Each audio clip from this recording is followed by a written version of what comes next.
Hello and welcome back to your channel Physics Safari. My name is Abhishek and today we are on to the second video lesson on the torque. It is one of the very important part of the topic rotational motion और इस पे आगे चलकर बहुत सारे questions आपको बनने वाले हैं. The concept of torque I've discussed in the previous video. So those who has not seen that video, please do watch that video before you come to this particular video lesson. मैं उसका link आई button और description दोनों में input कर दूंगा. Now today I'm going to do some practice problems on the torque ताकि आप उसको used to हो जाए, आप उसको समझ पाए. And towards the end of the lesson, towards the end of the video, I'm going to take up some questions from the previous years JEE exams also. ठीक है, तो चलो start करते हैं. All good. Now let us try to understand one simple question. And there gonna be varieties of question इसमें आते हैं. कुछ आगे चलकर आप देखोगे इक्विलिब्रियम जहां पे हम बात करेंगे, बट आज I'm only going to be based sort of confined towards the basic problems or the problems which includes only the concept of torque. अभी मैं इक्विलिब्रियम की तरफ नहीं जा रहा हूं. Next video lesson I'm going to take it towards the equilibrium और फिर हम लोग चलेंगे नो स्लिपिंग कंडीशन में भी चलेंगे और उसके बाद हम लोग टॉपलिंग में चलेंगे. ठीक है, तो आज सिर्फ और सिर्फ टॉर्क पे बेस्ड जो क्वेश्चंस होंगे मैं उन्हीं को ले रहा हूं बच्चों. ठीक है, तो only dedicate towards the torque itself. एक सिंपल सा क्वेश्चन देखते हैं. Let us say that we have a rod. एक हमारा एक रॉड है of let's say इसका 1 मीटर का लेंथ का एक रॉड है. Now this is hinged about this axis. It is hinged means इस एक्सिस के अबाउट वो रोटेट करने के लिए फ्रीली अवेलेबल है. I apply a force of 2 Newton at the extreme. यहां पे 2 न्यूटन का हमने फोर्स लगा दिया. Right? So definitely this is going to produce a torque जो कि हमारा एंटी क्लॉकवाइज होगा about this axis, उसको एंटी क्लॉक रोटेट करेगा. So I don't want this rod to be rotated, तो मैंने एक फोर्स लगा दिया इधर कहीं. So let's suppose I have applied a force over here. ठीक है जी, और इसका मैंने वैल्यू रखा 5 न्यूटन और ये जो एंगल है वो 30 डिग्री है. Due to this force applied over here at a point at a certain distance from this point, let's suppose इसको हमने O मान लेते हैं. इस पॉइंट को जहां पे फोर्स को अप्लाई करा गया उसको A मान लो और इस एक्सट्रीम को B मान लो. So due to this force and this force, the net torque on this should be 0. आपको बताना है कि find the value of OA for the net torque to be 0. Find OA for net torque equals to 0. Torque 0 होना चाहिए. उसके लिए आपको इस डिस्टेंस का वैल्यू निकालना है जहां पे अगर मैंने फोर्स लगाता हूं, if I apply the force of 5 Newton at this particular angle of 30 degree, then the net torque about this axis of rotation should be 0. That's a question. ठीक है, I believe आपको टॉर्क का पता है, R cross F होता है, right? ना basic thing. I believe you guys all know that. चलिए pause the video and try this. एक बार वीडियो पॉज करके ट्राई कर लो और फिर हम अपने इसको साथ में करेंगे. Now I believe you must have given it a try. आपने इसको ट्राई कर लिया होगा और आपको पता है कि टॉर्क अगर इनसाइड की ओर लग रहा है, inside the plane, then the sense of rotation would be anti-clockwise, and if the torque is acting outward, then the sense of rotation is going to be clockwise. है ना? नहीं? Good.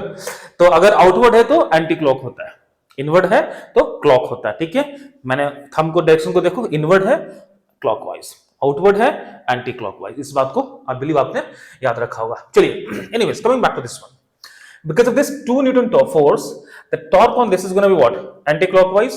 And इसका कुछ component लगेगा हमारा ऐसे, इसका कुछ कंपोनेंट ऐसे और ऐसे जाएगा. So because of that component of the force, इसका टॉर्क देखते हैं किस तरफ होगा. तो let us first try to get this component बच्चों, है ना. इसका हम कंपोनेंट निकाल लेते हैं इस फोर्स का. तो अगर हम इस पॉइंट पे देखते हैं तो एक तो कंपोनेंट इस तरफ हो गया और एक कंपोनेंट हमारा अगर इस सेंटर पे देख रहे हैं इसको तो थोड़ा यहाँ पे अच्छे से दिख जाएगा, है ना. तो one component of this force is going to be this way, another component is going to be along this way. And if it is 30 degree, भाई साहब ये भी 30 डिग्री है, राइट. तो आप देख रहे हो कि ये जो कंपोनेंट ऑफ द फोर्स है which is passing through the center of axis of rotation, तो इसके कारण जो टॉर्क होगा वो 0 हो जाएगा, right. Because we know that if the axis passes through the line of action of force or the force passes through the axis of rotation, उन दोनों केसेस में आपका टॉर्क 0 होता है. तो यहाँ पे ये जो फोर्स है horizontal force that is passing through the axis of rotation, उसके थ्रू उसका लाइन ऑफ एक्शन पास करता है. तो because of this the torque is gonna be 0. इसके कारण टॉर्क होगा, है ना. This will try to rotate this. तो कैसे रोटेट करेगा इसको, क्लॉकवाइज देगा मोशन और ये आपको देगा anti clockwise. Both of them has to be equal for this point this rod to be in equilibrium. Simple कहानी है। चलिए इतना बात आपको समझ में आता है ना। तो इसके कारण कितना हो गया 2 न्यूटन, और क्योंकि आर और फोर्स के बीच का एंगल 90 डिग्री है तो हम लोग सिंपल कर देंगे 2 न्यूटन इंटू, अच्छा हटा दो न्यूटन को, कोई दिक्कत नहीं, 2 इंटू कितना डिस्टेंस है 1। इस पार्ट को देखो, that should be equal to how much, if I look at this component of the force बच्चों कितना हो जाएगा F sin 30 डिग्री। तो आपका हो गया F कितना है 5 sin 30 is 1/2 और डिस्टेंस मान लो कि यहां से यहां तक x है। Let's suppose this distance is x, so that's going to be x. So you should be getting how much 4/5, that's going to be 0.8 x. It means that force of 5 newtons should be applied at a distance of 0.8 meter from the axis of rotation for this rod to be in equilibrium. ठीक है ना। चलिए तो हमने पहला question complete कर लिया। दूसरे क्वेश्चन को देखो, एक और क्वेश्चन है बच्चों। लेट्स सपोज कि 2 स्मॉल किड्स, 2 बच्चे खेल रहे हैं, and about this seesaw, and the seesaw is, यहां पे हमारा फलक्रम है जो हमारा एक सेंटर होता है जिसके अबाउट ए ऊपर नीचे सीसॉ कर रहा होता है ना। One kid's weight is, let's suppose एक छोटा बच्चा है उसका मास 20 kg है, और एक छोटा बच्चा है, दूसरा छोटा बच्चा है उसका मास लेट्स सपोज 15 kg है। All good. Now the question says this, you know, अगर एक बच्चा, one kid sits at the extreme position, हमारा मान लो एक्सट्रीम है A and B. If one of the kids sits at the extreme position, then where should the second kid be seated so that this is in equilibrium? और इसका length मान लो कितना 6 metre मान लो, है ना। The length of this entire thing is 6 metre, it is at the center. तो question बोल रहा है कि अगर एक बच्चा, one kid sits on the extreme, किसी एक एक्सट्रीम पे बैठ जाता है, मान लो कि एक बच्चा हमारा यहां बैठा हुआ है, एक बच्चा आपका यहां बैठ गया, then the where should the second kid be seated so that this seesaw remains in equilibrium? ए ऊपर नीचे नहीं करेगा, वो इक्विलिब्रियम में आ जाएगा, मतलब कि torque about this point because of the kids should be 0। Okay, एक बार फिर से क्वेश्चन रिपीट करता हूं। One of the kids sits at the extreme position, then where the second kid should be seated for the net torque on the at the axis, यहां पे मान लो net torque on the rod about the axis which is on the pivoted point should be 0, as simple as that. Okay ठीक है, चलो आपने इसको try करो, video pause करो, ट्राई करो इसको ना। देखो इसमें ना बताया नहीं गया, it is not been said that which kid is sitting over here, a point पे कौन सा बच्चा बैठ रहा है विद हैविंग मास m1 और m2, this is not being told to you. Now you have to interpret कि भैया यहां पे कौन सा बच्चा बैठ सकता है, बात समझ में आ रही है। They have not mentioned that which of the kid is sitting at point A and which kid is going to sit somewhere to you know to have this in the equilibrium. अच्छा एक बात समझो, अगर एक 20 kg वाला बच्चा, if this 20 kg बच्चा अगर यहां बैठ जाता है तो ये बेचारा 15 kg वाला कहीं भी बैठ ले, कहीं भी बैठ ले, इसको इक्विलिब्रियम में नहीं कर पाएगा। The reason being, when you go away from the point of axis of rotation और एक्सिस ऑफ रोटेशन, तो जितना दूर आप जाओगे फर्दर यू गो, टॉर्क का वैल्यू उतना ही बढ़ते जाएगा, the torque would increase accordingly. And if this 20 kg kid is sitting over here, it means he is producing the maximum torque. Now to counter him, another kid of equal weight should sit at B, but इससे अगर किसी कम का weight है, if the another kid has a weight smaller than him, lesser than him, let's suppose this is 20 kg kid, you know, let's suppose I'm assuming that if another kid of 15 kg weight, he has to sit somewhere here to have the equal torque at this point, which is not possible, he cannot fly in the air, right? इसका clear मतलब है कि भैया जो extreme पे बच्चा बैठेगा, the kid who is going to sit at the extreme should be of 15 kg, और कोई ऑप्शन होगा ही नहीं, right? The lighter weight kid should sit at the extreme position for this to have the net torque 0 at the point of equilibrium, at the point of pivot, right? इतनी बात समझ में आ गई ना कि कौन सा किड बैठेगा एक्सट्रीम पे। ऑब्वियसली बात है जो हल्का है वही एक्सट्रीम पे बैठेगा, क्योंकि जो थोड़ा भारी है, who is little heavier, can sit here and produce the same amount of torque what he could have produced, what he will produce sitting at the extreme बच्चों, है ना। तो मान लो कि this distance is x, ये हमारा किसी एक डिस्टेंस पे वो बैठकर टॉर्क प्रोड्यूस कर रहा है। Okay, now because of him the torque would be creating a हमारा क्लॉकवाइज मोशन, और एक पॉइंट तो नॉर्मल इस पर लग रहा होगा, normal would be acting on this, but the normal is passing through the axis of rotation, तो नॉर्मल का टॉर्क 0 हो जाएगा। Now this kit is going to produce anti-clockwise rotation, anti-clockwise torque. Anti-clockwise sense के में torque produce करेगा and these two shocks should be equal. कहानी खत्म. तो इसके कारण टॉर्क कितना हो गया बच्चों? 15 g mg, जो इसका वेट लग रहा होगा, into 3. Let me do here. So 15 times of 10 और g लिख लो. g ऐसे भी कैंसिल होने वाला है ना. That's 2. Okay, g into distance is going to be how much? 3 meter. Well, that should be equals to how much? 20. His weight is 20 kg. His weight is 20 kg. So 20 times of g times of, let's suppose the distance being x. Well, g should be cancelled. Tick tick tick, है ना? So the value of x should be how much? 45 upon 20 meter. If this is of 6 meter, and whatever value it comes, आप उसको कर लो. 5 4 जा 5 9 जा, so 2.25, right now? That's gonna be the distance from the main position, isn't it? ठीक है. All good. तो this is quite obvious, and ऐसा question देता है लाइट वेट और हेवी वेट का कंपैरिजन करना है, आपको समझना है, तो well this is gonna be the logic बच्चों, आप इसको ध्यान से करना. ठीक है, चलो थोड़ा और आगे बढ़ते हैं. Just a second. ग्रेट. हाँ, तो मैंने इसको रिकॉर्डिंग पे रखा. ओके, अच्छा एक क्वेश्चन और करते हैं ना. मान लो कि एक और क्वेश्चन देख लेते हैं. लेट्स सपोज बच्चों कि आई हैव अ रॉड, और एक किसी लेंथ का एक रॉड है, मान लो 6 मीटर का भी रॉड है. This is of 6 metre rod, pivoted at the one position is here. एक हमारा यहाँ पे सपोर्ट रखा हुआ है एट द एक्सट्रीम, और एक सपोर्ट यहाँ पे रखा हुआ है, one support is here such that this part is length is 1 metre. ये हमारा 1 मीटर का लेंथ है, right. Let the mass of the rod be 20 kg. ये हमारा मास ऑफ रॉड है, 20 kg का एक रॉड है. ठीक है. नाउ दैट की edge of now it is going to be in equilibrium, no doubt. इसका centre of mass should be at what? 3 metre. इधर होगा, because this is of 6 metre length, तो centre of mass of the rod will be at 3 metre. All good. Now let's say I have one person who is, let's say, of weight 80 kg. इसका मास है 80 kg. is started walking from the point where it is pivoted, जहां पे support कर रखा है. इस point से वो rightward वॉक करना स्टार्ट करता है. and there going to be a moment, there is a moment in which at which this rod leaves this support और वो टॉपल कर जाए, इंसान गिर जाए. समझ रहे हो? मतलब थोड़ा घूम जाएगा, रोटेट कर जाएगा, right, about this axis, about this point, no. So there going to be a time, there going to be a position of the man from the main position at which it will start, rotating. Let the distance be x. आपको निकालना है वो that particular distance at which ये हमारा rotate कर जाएगा. Find the distance x at which this rod is going to rotate.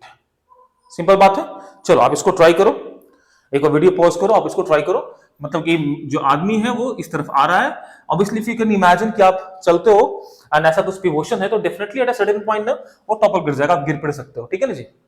आपको निकालना है कि भैया इस भाई साहब का डिस्टेंस क्या होगा फ्रॉम दिस पॉइंट कि वो रॉड टप घूम जाए और वो सर्केबल मूवेबल गिर जाए, है ना. चलो आप इसको ट्राई करो. Meanwhile I am just gonna clear this up. चलिए इतना तो साफ हो गया, काफी है ना. आगे ऑल गुड. ट्राई हो रहा है. आई बिलीव आप उसको अच्छे से कर रहे हो. इजी है, बहुत इजी है, कुछ भी मुश्किल नहीं है. ओके, एक बात आपको समझ में आनी चाहिए बच्चों कि सेंटर ऑफ मास पे अगर एक पॉइंट है और सेंटर ऑफ मास से राइटवर्ड है, then we must have extra weight to topple it. But अगर सेंटर ऑफ मास से इस तरफ आ जाए तो इस रॉड के खुद के वेट के कारण भी ये टॉपल कर सकता है, ये रोटेट कर सकता है. But it is quite clear that this second support is on the right hand side of the centre of mass. Centre of मास बच्चों हमारा यहाँ पे है, तो इसका mg जो रॉड का लग रहा होगा, है ना, तो उससे राइट में है. This support is on the right hand side of the centre of mass. It means I must need some extra weight ताकि इसको मैं रोटेट कर सकूं, इस पॉइंट को, है ना, जो इसका कॉन्टैक्ट है वो खत्म हो जाए. ये आपको बहुत इंपॉर्टेंट बात है, छोटी छोटी बातें आपको समझ में आनी चाहिए. और उस केस में हमारा जब वो सेंटर ऑफ मास के लेफ्ट में होगा तो कैलकुलेशंस थोड़ा सा अलग हो जाता है. बट इस केस में तो काफी सिंपल है, it is a very simple situation. अब ध्यान से मेरी बात समझो, है ना। The moment this rod, this plank leave the support, उस केस में क्या होगा, इनिशियली क्या है, इनिशियली देखो हमारा नॉर्मल रिएक्शन है जो इस पे लग रहा होगा ऊपर की ओर बिकॉज ऑफ दिस सपोर्ट, और एक नॉर्मल आपको लग रहा होगा यहाँ पे बिकॉज ऑफ द सपोर्ट, है ना। Now the moment this rod lifts this support, ये आपका नॉर्मल क्या हो जाएगा, normal will become zero. At the point when rod is about to rotate, जैसे वो रोटेट करने के सिचुएशंस में आएगा, इसको n1 मान लो, इसको n2 मान लो, तो n1 कितना हो जाएगा बच्चों, at that moment n1, you know, at time, not at point, at time when the rod is about to rotate, the normal one should become zero। इतना तो कहानी समझ में आ गई। तो अगर इस रॉड पे देखें, if I look at this point axis of rotation, इस पॉइंट के अबाउट देखते हैं, तो यहाँ पे this is gonna produce a torque and that would just keep it like this, you know. ये टॉर्क हमारा क्या, एंटी क्लॉक प्रोड्यूस करेगा, और इन भाई साहब का जो वेट है, that weight of this guy which is ATG is going to produce a torque in the clockwise, right. So the moment these two torque by these two forces becomes equal, और इससे थोड़ा सा भी ज्यादा होगा, little bit more than that, would start this rod in rotation। Clarity है ना बच्चों, बहुत अच्छे। तो अपन को पता है कि centre of mass is gonna be at 3, ये हमारा 1 मीटर राइट साइड में है, तो ये डिस्टेंस हो गया, दैट्स गोना बी 2 मीटर, ये हमारा जो डिस्टेंस है बच्चों, that is gonna be 2 metre. तो टॉर्क ड्यू टू mg क्या हो जाएगा, m कितना है इस रॉड का, 20 into 10, और distance is how much, 2 metre, well that should be equals to how much, इन भाई साहब का मास 80, वेट दैट इज 10, और डिस्टेंस हमने मान रखा है कितना, x मान रखा है। क्लैरिटी है, इट मींस कितना हो गया देख लो, so we gonna be having what, ये पॉसिबल ही नहीं है क्या, 400 अपॉन 800 हो गया है, था ना, that is gonna be how much, x, it means x is gonna be how much, 0.5 metre. Means भाई साहब जैसे ही हाफ डिस्टेंस पे जाएंगे वो रोटेट करना स्टार्ट कर जाएगा। ये बहुत सिंपल क्वेश्चन है, बट आपको ऐसे बेसिक बेसिक बातें समझ में आनी चाहिए। अब थोड़ा और आगे बढ़ते हैं और एक और अच्छा क्वेश्चन देखते हैं बच्चों। लेट अस से दैट कि हमारा एक रॉड है, ऐसा कुछ है ना, it is hinged about this point, इस पॉइंट पे उसको हिंज कर दिया गया, means about this point it is free to rotate, अपना वो रोटेशन मोशन करने के लिए फ्री है अबाउट दैट पॉइंट। अब ध्यान से देखते हैं, एक फोर्स मैंने लगा दिया इस पे, one force is acting at this extreme and. अच्छा, इसका लेंथ मान लो कुछ, इसका लेंथ मान लो 6 यूनिट है ना, इस रॉड का मास ले लो 10 kg, और इसका जो लेंथ है बच्चों वो हम लेते हैं 6 मीटर, ठीक है। One force at this point is acted upon this और making some angle of let's suppose 30 degree, 30 degree पे एक फोर्स हमने लगा दिया, और that force is let's suppose 10 newton का एक फोर्स लगा दिया, ठीक है। One force that I applied over here at the center of mass exactly at the 3 meter from the top, and this force is let's suppose 5 metre का एक force हमने इस तरफ लगा दिया, और यहां से 6/4 that is 3/2 metre, you know this is the 3/2 metre. इस पॉइंट पे एक फोर्स हमने ऐसे लगाया which is at angle of 30 degree, और इस फोर्स को हमने मान लिया let's suppose 20 न्यूटन, ठीक है। So we have a rod of length 6 meter, mass 10 kg. One force is acted upon this of magnitude 10 Newton at an angle of 30 degree, और एक फोर्स हमने लगाया 5 न्यूटन का उसके सेंटर ऑफ मास पे right side में, सॉरी लेफ्ट में, और एक फोर्स 3/2 मीटर बिलो लगाया हमने कितना, 20 न्यूटन का 30 डिग्री पे। You have to find the angular acceleration of the rod. Find the angular acceleration. Find the angular acceleration which is alpha, angular acceleration of the rod। आपको rod का बच्चों angular acceleration निकालना है, ठीक है। चलो आप इसको ट्राई करो, meanwhile I am gonna clean this part as well, इसको तब तक हम साफ कर लेते हैं। आप उसको ट्राई करो कि इसका एंगुलर एक्सेलरेशन कितना होगा, एंगुलर एक्सेलरेशन कितना होगा। Now you know that tau is equals to I alpha, right? तो आपको alpha चाहिए। To find the alpha, what do you need? To find the alpha, you must have the tau net torque तो step one that you should follow is you have to write down all the forces which is acting upon this, and as of now you can see sir, you will say sir all the forces are already shown, then what should I write more? Two forces still not shown or displayed in this figure. One force is its weight. एक पहला force जिसका इस पर नहीं दिखाया जा रहा है वो इसका वेट है mg, and the second force बच्चों वेरी इंपॉर्टेंट, उस पर हम एक पूरा क्लास ही लेंगे, हिंज रिएक्शन है ना। तो हियर इट इज हिंज्ड, तो अगर हिंज है तो इसके वेट के कारण कुछ तरह पर रिएक्शन लगेगा ऑन द हिंज। अगर आप एक फोटो इस पे हैंग करते हो, लेट्स सपोज इस पे मैंने एक फ्रेम हैंग किया है, इस पर फोर्स तो लग रहा होगा ना, ऐसा तो नहीं कि इसको फोर्स नहीं लग रहा है। If that is the case तो इसका हवा में टांग सकते थे आप, नहीं, बट इस पे एक फोर्स लग रहा है डाउनवर्ड, तो इस पे भी एक रिएक्शन होगा, that is called hinge reaction, है ना। और बच्चों उसको हम लोग बोलते हैं हिंज रिएक्शन। तो normally I am telling you in the normal situations we take the hinge reaction in two components, vertical and horizontal. हम इस दो कंपोनेंट में इसको लेकर डील करते हैं और आगे एक पूरा लेक्चर वीडियो में बनाऊंगा हिंज रिएक्शन पे। It's amazing one, it's very important one, I am gonna make one particular video on that, but for now इतना समझिए आप कि इस पे एक हिंज रिएक्शन लग रहा होगा नॉर्मल ऊपर की ओर, और एक हमने लगा लिया नॉर्मल रिएक्शन हॉरिजॉन्टल, और एक हमने लगा लिया vertical. Now this all the forces are being displayed और being shown in this figure. अब सारे के सारे फोर्सेस आपको इसमें दिख रहे हैं। Now the next step that you need to do is you have to find the net torque. आपको जो नेक्स्ट स्टेप करना है, find the net torque due to all the forces. Find the net torque due to all forces. Due to all forces. आपको जितने से force लग रहे हैं बच्चों, उन सबके कारण आपको टॉर्क इस पे से अब निकालना होगा, right. And while finding the torque आप क्लॉक एंड एंटी क्लॉक का एक पॉजिटिव एक नेगेटिव लेकर ही चलना। तो normally what I follow is मैं एंटी क्लॉक को लेता हूं पॉजिटिव और क्लॉक वाले भाई साहब को मैं लेता हूं negative. That is my way of notation. आप इसको चाहो तो उल्टा पुल्टा कर सकते हो, कोई दिक्कत नहीं, बट मेक श्योर कि व्हाटएवर यू टेक वही आपका सेम होना चाहिए through out the question. Anyways going further, तो पहला काम करेंगे, इसके कंपोनेंट्स को ब्रेक कर लेते हैं ना। तो ये 10 हो गया बच्चों, इस तरफ कितना हो जाएगा आपका 10 और एक फोर्स इस तरफ होगा 10 cos 30 which means 10 √3 upon 2। All good, क्योंकि 10 cos 30 है तो कितना हो गया 5 √3, so this is going to be 5 √3 Newton.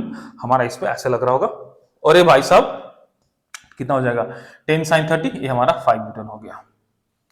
तो दिस इज लाइक परपेंडिकुलर है, तो कोई कंपोनेंट्स इसका ब्रेक करने का जरूरत नहीं है। व्हाइल इसका 20 cos 30 दैट इज √3/2, सो 10 √3 इधर हो गया, और एक force is gonna be upward, हमारा कितना हो गया sin 30 व्हिच इज 10 न्यूटन। अच्छी बात है। mg already here which is nothing but mass कितना लिया हमने 10 kg, तो 10 times 10 100 न्यूटन का फोर्स लग रहा है। Now next thing which you need to understand, which all forces are creating torque, इसमें से which all forces are creating torque?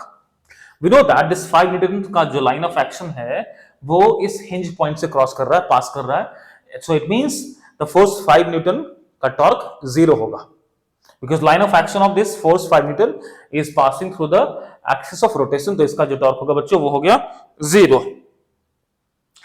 इन भाई साहब का टॉर्क जो 10 न्यूटन का है, इसका टॉर्क भी हो जाएगा 0।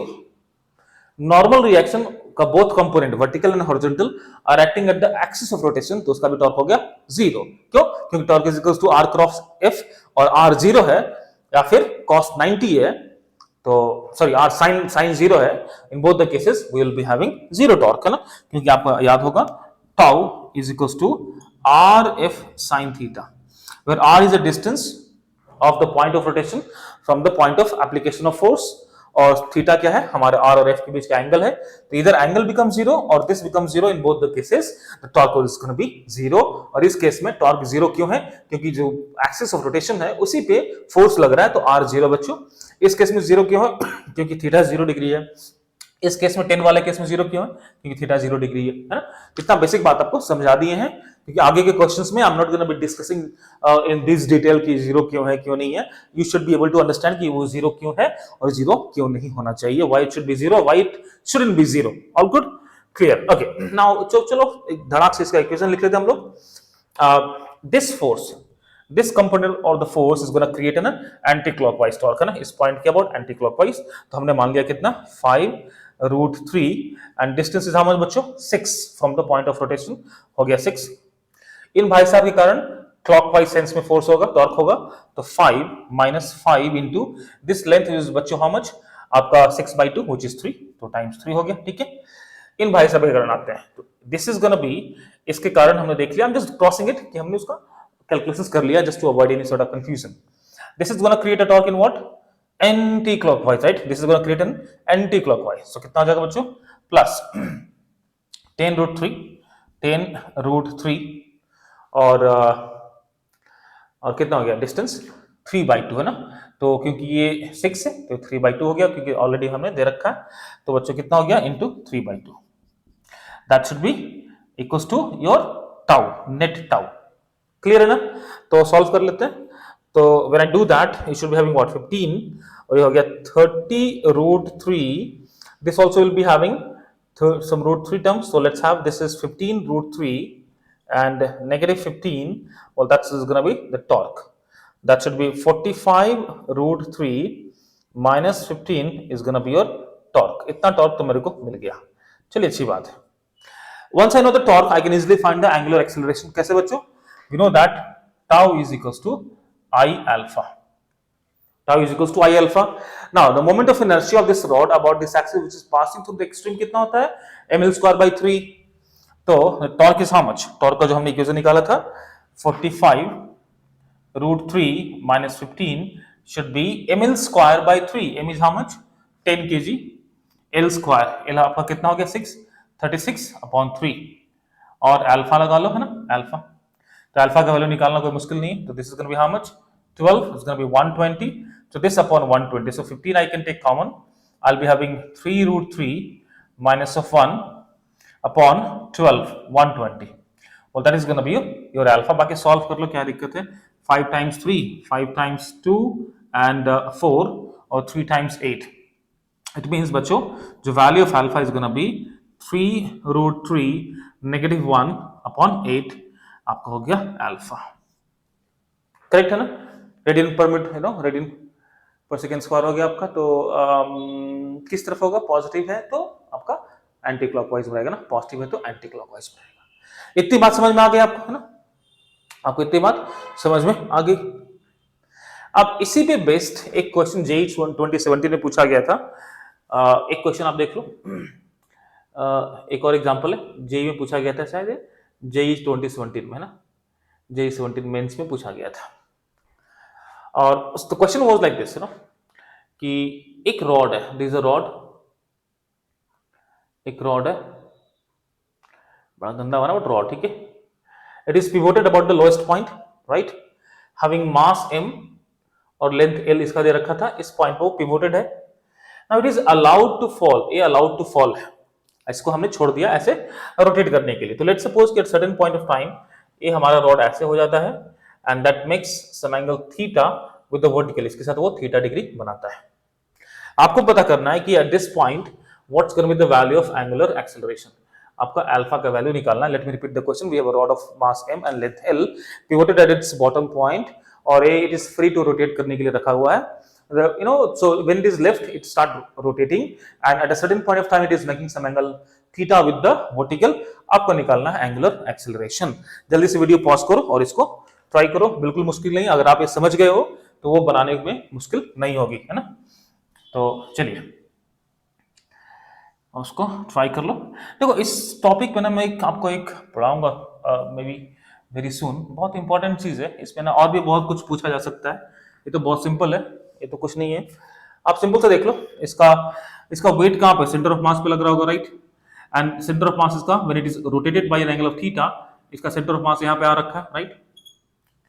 Now this centre of mass is gonna produce a torque about this axis, एक हमारा क्लॉकवाइज में एक टॉर्क लगा रहा होगा जो कि एक प्रोड्यूस कर रहा होगा angular acceleration alpha, and we know that alpha omega you know और angular displacement theta which are the angular parameters is same for all the points, सभी पॉइंट्स के लिए वो बराबर ही होता है, सेम ही होता है, राइट। तो अल्फा इसका निकालो, इसका निकालो, उसका निकालो, कहीं भी अल्फा अल्फा सेम ही रहेगा, ठीक है ना। तो इसका टॉर्क देख लो बच्चों, ये डिस्टेंस कितना हो जाएगा, ये लेंथ कितना, इफ इट इज थीटा और ये हमारा l/2 है तो कितना हो गया l/2 sin theta, this is gonna B l/2 sin of theta. Obviously ये बात तो क्लियर है ना, इसमें तो किसी को दिक्कत नहीं है। Torque will be how much, we know that torque is equals to I into alpha।